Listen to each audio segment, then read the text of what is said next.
The Saline Royale is a historical building at Arc-et-Senans in the department of Doubs, eastern France. It is next to the Forest of Chaux and about 35 kilometers from Besançon. The architect was Claude-Nicolas Ledoux, a prominent Parisian architect of the time. The work is an important example of an early Enlightenment project in which the architect based his design on a philosophy that favored arranging buildings according to a rational geometry and a hierarchical relation between the parts of the project. The Institute Claude-Nicolas Ledoux has taken on the task of conservator and is managing the site as a monument. UNESCO added the Saline Royale to its list of World Heritage Sites in 1982. Today, the site is mostly open to the public. It includes, in the building the coupes used, displays by the Ledoux Museum of other futuristic projects that were never built. Also, the salt production buildings house temporary exhibitions. The train line from Besançon to Bourg-en-Bresse passes just next to the Saltworks. The station for Arc-et-Senans is only a few dozen meters from the site. Background: in the 18th century, salt was an essential and valuable commodity. At the time, salt was widely used for the preservation of foods such as meat or fish. The ubiquity of salt use caused the French government to impose the gabelle, a tax on salt consumption. The government mandated that all people over the age of 8 years buy an amount of salt per year at a price that the government had set. The firm General was responsible for collecting the gabelle. As a region, Franche-Comté was relatively well endowed with salt springs due to subterranean seams of halite. Consequently, there were a number of small salt works, such as those at Salins-les-Bains and Montmoreau, that extracted salt by boiling water over wood fires. The saltworks stood close to the springs and drew on wood brought from nearby forests. After many years of exploitation, the forests were becoming more and more rapidly denuded, with the result that wood had to be brought from farther and farther away, at greater and greater cost. Furthermore, over time the salt content of the brine was dropping. This led the experts of the firm General to consider exploiting even small springs, an initiative that the King's Council stopped in April 1773. Part of the problem was that it was impossible to build evaporation buildings because Salins-les-Bains sat in a small valley. The firm's General decided to explore a more mechanized and efficient method of extraction. The concept was to construct a purpose-built factory near the Forest of Chaux in the Val de Morée, i.e., with the brine was to be brought to the factory by a newly constructed canal. Claude-Nicolas Ledoux. On September 20, 1771, Louis XV appointed Ledoux Commissioner of the Salt Works of Lorraine and Franche-Comté. As Commissioner, Ledoux was responsible for inspecting the different salt works in eastern France. This gave him an opportunity to see many different salt works, including those at Salins-les-Bains and Lons-le-Saunier, and to learn from them what one might want if designing a factory from scratch. 2 years later, Madame du Barry supported Ledoux's nomination to membership in the Royal Academy of Architecture. This permitted him to style himself as Royal Architect. It was on the basis of his positions as Inspector of the Salt Works and as Royal Architect that he received the commission to design the Royal Salt Works at Arc-et-Senans.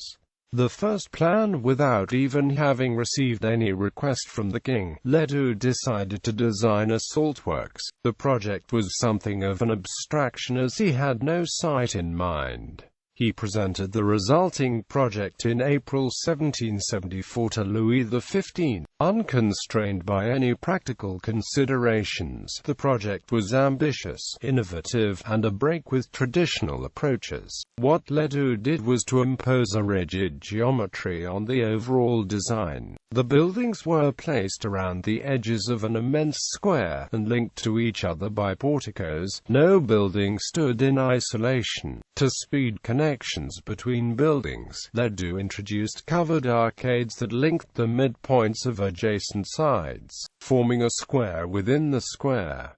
Columns abounded. The buildings themselves were replete with them, and 144 Doric columns supported the covered arcades. Ledoux's plan envisaged that the central square courtyard would be where the factory would keep its firewood. At each corner of the square, and at the midpoints of each side, stood two-story, square buildings that would house the various parts of the operation. In front were the quarters for the guards, a chapel, and a bakery. On the sides were workshops for the coopers and other workmen.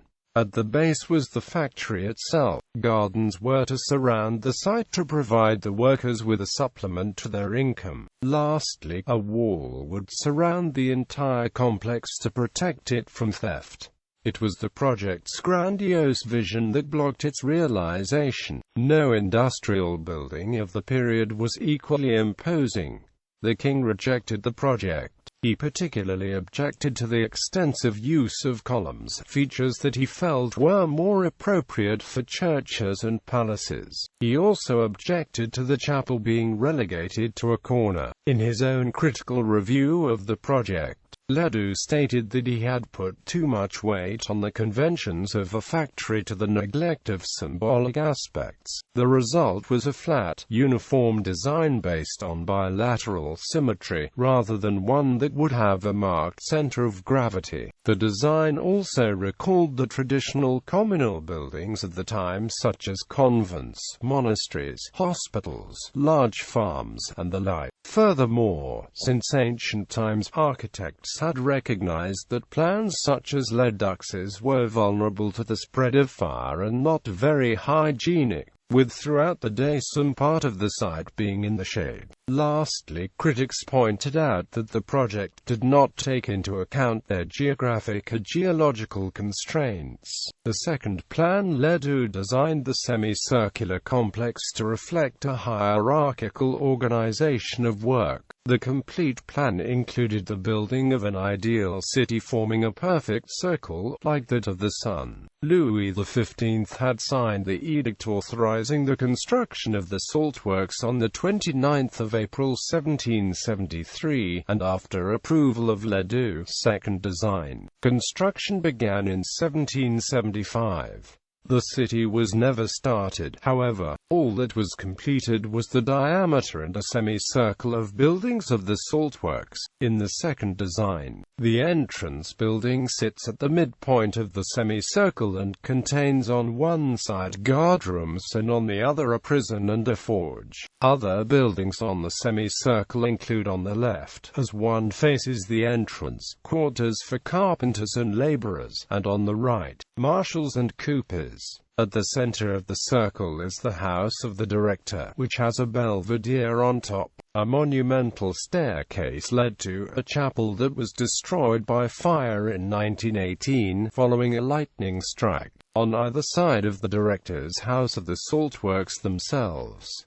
These two buildings are 80 meters long, 28 meters wide, and 20 meters high. They contain the drying ovens, the heating pots, the sales desposes, and the salt stores. At each intersection of the diameter and the semicircle sit buildings that house the works clerks. Behind the director's house there is an elegant, small stables for the director's horses. The support of Saltworks by a state monopoly probably explains why this building is so grand. The gabelle was very unpopular and was one of the complaints that led to the French Revolution. The revolution itself probably curtailed the building of the ideal city.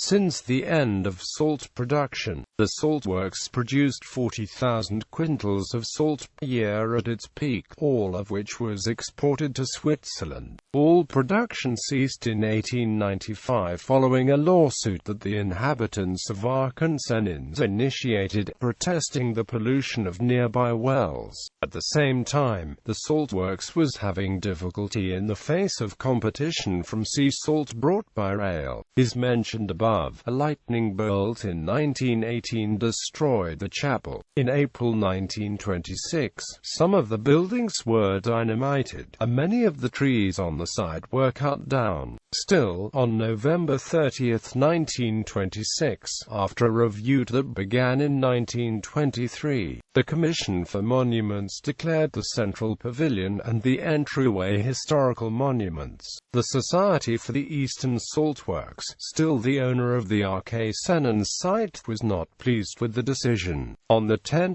June 1927, the Department of Doubs acquired the saltworks and commenced restoration work in 1930. During 1938, the site housed a camp for Spanish Republican refugees. Then, during October 1939, at the outbreak of World War II, the French military installed an anti-aircraft battery in the courtyard area. Also, a unit of engineers occupied some of the buildings. Still, February 20, 1940, saw the publication of the official announcement of the classification of the saltworks and its surrounding wall as historical monuments. In June 1940, German troops took up residence. From May 1941 to September 1943, the French authorities established an internment camp to hold the area's gypsies and others with no fixed address.